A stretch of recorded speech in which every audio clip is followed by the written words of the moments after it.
आज जो मैं कविता लिखा हूँ उसका थीम है तब मैं मुस्कुराता हूँ। लेकिन इससे पहले हम लोग भविष्य में शिक्षक बनेंगे, तो इसके लिए ना 3 समाचार बहुत अच्छा हमको आज लगा है ना, उसको आप लोग को भी जानना चाहिए। जैसा हम लोग जानते हैं कि विश्व में सारे लोग यूपीएससी करना चाहते हैं, आईटीएन और different types of job profession में जाना चाहते हैं, लेकिन हर वर्ष की भांति एक अशर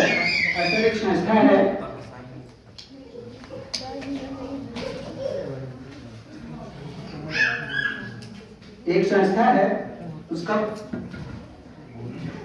फुल फॉर्म होता है एनुअल स्टेट ऑफ एजुकेशन। उन्होंने एक बहुत अच्छा रिपोर्ट दिया है जिसमें अगर 100% माने तो उसमें 11.4% लोग भारत के अध्यापक बनना चाहते हैं, सबसे अधिक। तो ये मुझे बहुत अच्छा लगा कि जहाँ यूपीएससी के लिए क्रैश है सबको, वहाँ पे लोग अध्यापक बनना चाहते हैं। दूसरा, अभी हाल ही में आप लोगों ने न्यूज पढ़ा होगा, नेपाल एक देश है जिसमें भारत के शिक्षकों को बुलाया जा रहा है। इसका मतलब कुछ तो है इसमें। तीसरा, हाल ही में कल लोकसभा के द्वारा संसद में जो परीक्षा में इतनी सारी अनियमितता जो बढ़ते जा रही है, केंद्र सरकार के द्वारा एक नियम पास हुआ है बिल, जिसमें आपको अगर आप इस तरह का काम करते हैं तो 1 से 10 वर्ष तक की सजा होगी और लगभग 1 करोड़ की जुर्माना लगेगा। तो ये बहुत अच्छा रहा कि हम लोग स्टूडेंट लाइफ में अब टीचर भी रिलेट कर सकते हैं इसको। Thank you. ये था थोड़ा सा अपना भूमिका। और मैं प्रोफेसर से एक स्टूडेंट हूँ और पैशन मेरा है राइटिंग और reading. In the sense of ये टेक्स्ट बुक नहीं, नॉवेल्स, ग्रेट बुक्स वगैरह। अब थोड़ा अपने शिक्षकों को और आता हूँ। हमको थोड़ा दिशा में कंफ्यूजन होता है, मैं ज्योग्राफी के विद्यार्थी हूँ, फिर भी दिशा मतलब नॉर्थ होता है। तो उत्तर दिशा की ओर मुंह करके बैठे सभी शिक्षकों को मेरा प्रणाम।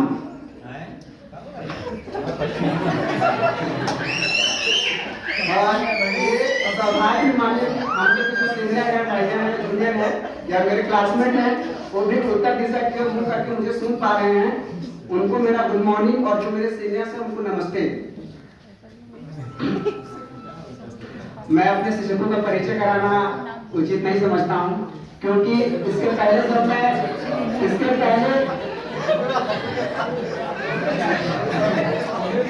अगर थोड़ा गलती हो जाए तो माफ करिएगा, क्योंकि इसके पहले जो मैं पहले डॉक्टर के बारे में नहीं जानता था, और जब से मैंने डॉक्टर की प्रतिष्ठा के बारे में सुना है तब से उनके लिए मेरा सम्मान बहुत ज्यादा बढ़ गया है। तो इसलिए मैं जब परिचय कराना होता हो तो सर का नाम लेने से बचता हूँ, क्योंकि अपने बड़ों का नाम लेना उचित नहीं समझता। अगर परिचय देना हो तो ले सकते हैं।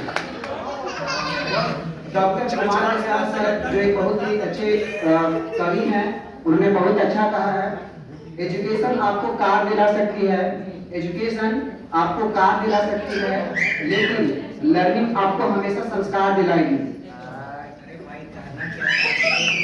चलिए ज्यादा नहीं, 2 मिनट का समय और लूंगा। मेरा पोयम का बोल है तब मैं मुस्कुराता हूँ। ओ एमएड का मेरा पहला सपना जैसे एडमिशन से पूरा हो जाना। डॉक्टर विनीता मैम से काउंसलिंग में पहली मुलाकात और उनका कहना किसको रोल नंबर पहले चाहिए।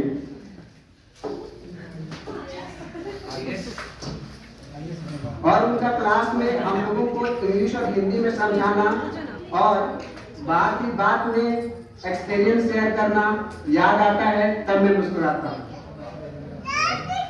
अब आगे बढ़ते हैं।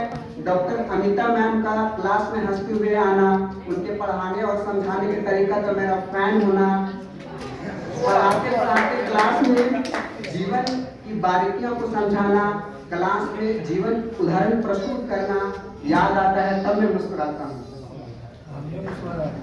अब थोड़ा भारतीय रंग का आते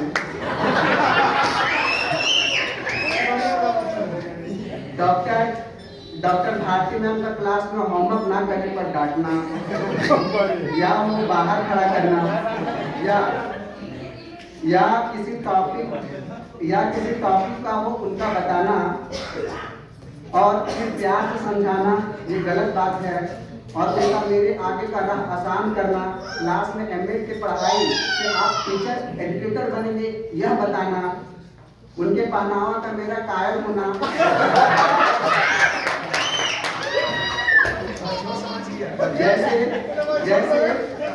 जैसे अपने बीएड की स्टॉल में खासा का छवि याद आता है तो मैं मुस्कुराता हूँ। अभी तो डॉक्टर रजनीश सर आज हम लोग के बीच में आप सभी तो उनके बारे में बोलना है कि डॉक्टर रजनीश सर का क्लास में पीएचडी के बारे में अच्छी तरह बताना, डॉक्टर रजनीश सर का क्लास में पीएचडी के बारे में अच्छी तरह बताना, और मेरे जैसे विद्यार्थी का जिज्ञासा का शांत होना, या हो असेंबली में हमें गलत करने पर समझाना, या सर के द्वारा गूगल स्कॉलर के बारे में बताना, जब भी याद आता है मैं मुस्कुराता हूँ। डॉक्टर सर का क्लास में जीवन का पाठ पढ़ाना, डॉक्टर तनवीर सर का देश दुनिया को पढ़ाई के साथ जोड़ के समझाना और बताना, मिस शालिनी मैम का एनसीएफ की पढ़ाई, डॉक्टर प्रेम प्रकाश सर का एक लाइन में पढ़ाते जाना,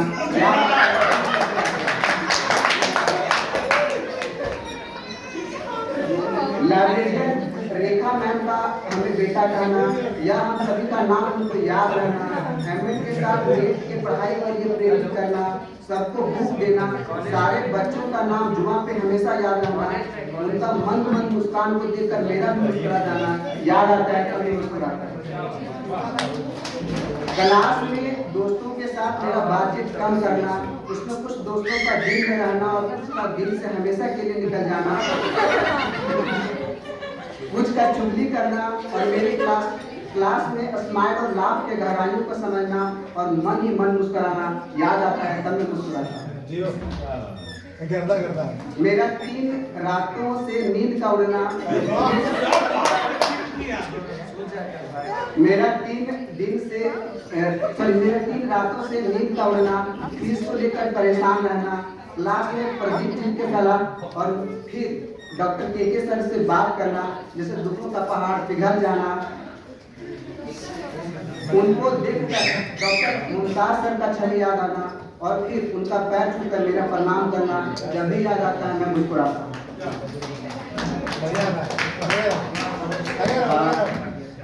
तो जो सुष्मिता सामना जो यूनिवर्स रह चुकी हैं उनके लाइन है वो तो हमको प्रेरित करती है हमेशा। तो सुनिए, हम किसी से खुशियाँ मांगे या हमें मंजूर नहीं, हम किसी से खुशियाँ मांगे या हमें मंजूर नहीं, मांगी हुई खुशियों से किसका भला होता है, मांगी हुई खुशियों से किसका भला होता है, जितना अपना तकदीर में लिखा हुआ हो उतना जरूर ज्यादा होता है।